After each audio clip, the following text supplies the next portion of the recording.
तो आप देख सकते हैं मेरा मार्क्स कलकत्ता जोन से 100 परसेंटाइल है और मार्क्स 91.67 है। ये नॉर्मलाइज है हालांकि, तो ये नॉर्मलाइज मार्क्स है।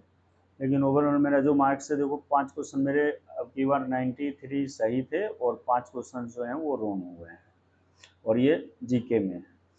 तो आप अगर यदि चाहते हो एनटीपीसी सीबीटी 2 में अगर यदि मार्क्स बहुत अच्छा करना, तो आपको इस बात का ध्यान रखना पड़ेगा कि मैथ्स में आपको फुल 35 आउट ऑफ 35 लाने पड़ेंगे, रीजनिंग में भी फुल लाने पड़ेंगे, और जीके में भी आपको है ना 35 लाने पड़ेंगे। तभी आपका मतलब कि अपना टारगेट होना चाहिए 105 मार्क्स तो लाने हैं। 105 मार्क्स अगर यदि आप ले आते हो तो आपका 100% सिलेक्शन हो जाएगा। कोई भी जोन होगा यूआर से, है ना। थोड़ा ये पेपर पे है ना, पेपर भी डिपेंड करता है कि कैसा पेपर आया है, इस पर भी डिपेंड करेगा। लेकिन फिर भी यूआर कैटेगरी के लिए तो 105, क्योंकि पिछली बार का आप कट ऑफ देख सकते हो 100 to 105 कट ऑफ गया था सीसीटीसी की अगर यदि हम बात करें तो।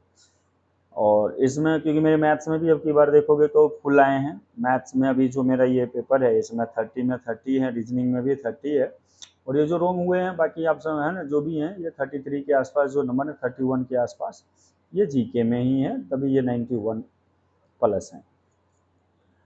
तो यही ऐसा ही नंबर आपको अगर यदि लाना है तो उसके लिए कुछ जो बच्चे सभी करते हैं वो तो करना है, लेकिन कुछ स्पेशल टॉपिक हैं जो कि आपके होने ही चाहिए। जैसे आप जीके में करते हो तो देखो फिजिक्स छोड़ देते हैं। फिजिक्स में एक है बहुत इंपॉर्टेंट है लेंस, जो कि आपका लाइट रिफ्रैक्शन से है लेंस टॉपिक। इससे इसका मैग्निफिकेशन हो गया, फोकल लेंथ, जो लेंस फॉर्मूला है 1/f इक्वल टू 1 है ना 1/f equal to 1/v minus 1/u वाला, ये आपका क्लियर होना चाहिए। यहाँ से क्वेश्चन आते हैं। जैसे मैथ्स में एक टॉपिक होंगे रेस, रेस से क्वेश्चन आते हैं, ये बच्चे कर नहीं पाते हैं। तो ये सारे जो टॉपिक ऐसे टॉपिक हैं जो आपको सिलेक्शन दिलाएंगे। और अगर मैं करंट की बात करूं तो करंट तो आपको नवंबर से अभी जुलाई तक का करना चाहिए, नवंबर से जुलाई तक का करना पड़ेगा।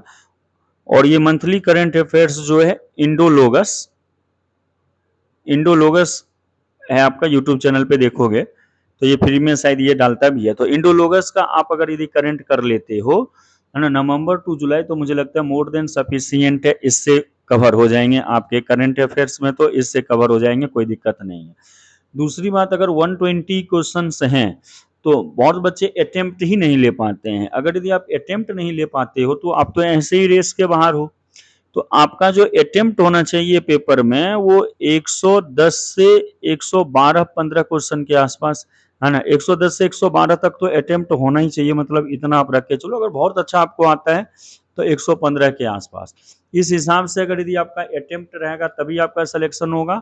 आपका फर्स्ट टारगेट ये होना चाहिए कि मैथ्स और रीजनिंग में आपके क्वेश्चंस गलत नहीं हो, है ना। मैथ्स और रीजनिंग इन दोनों में आपका टारगेट होना चाहिए कि फुल्ली आने चाहिए, गलती से भी मिस्टेक नहीं हो एकदम। इस इन दोनों टॉपिक में आप गलती नहीं कर सकते, इन दोनों सब्जेक्ट में। उसके बाद रहेगी जीके की बात, तो जीके को देख लेंगे थोड़ा सा। आपको यहाँ पर जीके में तुक्का तो आप नहीं मार सकते, लेकिन गेस वर्ड जो एक होता है ना, थोड़ी सी अंडरस्टैंडिंग, है ना, वो लगा के क्वेश्चन अटेम्प्ट करने पड़ते हैं। अगर यदि आप ऐसा करते हो तभी आप अच्छा क्वेश्चन अटेम्प्ट कर पाओगे, ठीक मार्क आएंगे। नहीं तो फिर वही है ना बॉर्डर लाइन पे रह जाओगे, बॉर्डर पार नहीं कर पाओगे, जो मतलब सिलेक्शन के लिए जितना मार्क्स चाहिए। तो थोड़ा सा तो आपको जीके में अंडरस्टैंडिंग है ना दिखानी पड़ेगी। और मैं पर्टिकुलर हर एक है ना जो सब्जेक्ट का, मैथ्स का, रीजनिंग का और है ना जीके का अलग से सेपरेट वीडियो बनाऊंगा, कौन कौन से टॉपिक को पहले ध्यान देना है और कैसे कवर करना है उसके बारे में। और हाँ, एक तो सबसे जरूरी बात जो अभी से लेके है ना 15 तक, है ना 16 को तो कुछ नहीं करेंगे, 16 सितंबर को, लेकिन 15 सितंबर तक कोई भी ऐसा दिन ना चला जाए जो बिना एक मॉक के। एक मॉक कुछ भी हो जाए, आपको एक मॉक तो डेली देनी ही देनी है, इस बात का ध्यान रखना, है ना। बहुत लोग बोलेंगे मॉक देने से क्या फायदा, तो ये भी समझ में नहीं आएगा, लेकिन जिनको मालूम है मैं ये जरूर बोलूंगा, एक मॉक तो डेली आप देना, चाहे कुछ भी हो जाए। लाइव आए टेक्स्ट बुक के भी तो भी इतने मॉक हैं, तो आपको एक मॉक डेली देना है, इस बात का ध्यान रखें। बाकी मैं सारे सब्जेक्ट के अलग अलग सेपरेट है ना इंपॉर्टेंट टॉपिक्स के है ना वीडियो लाऊंगा। Thank you.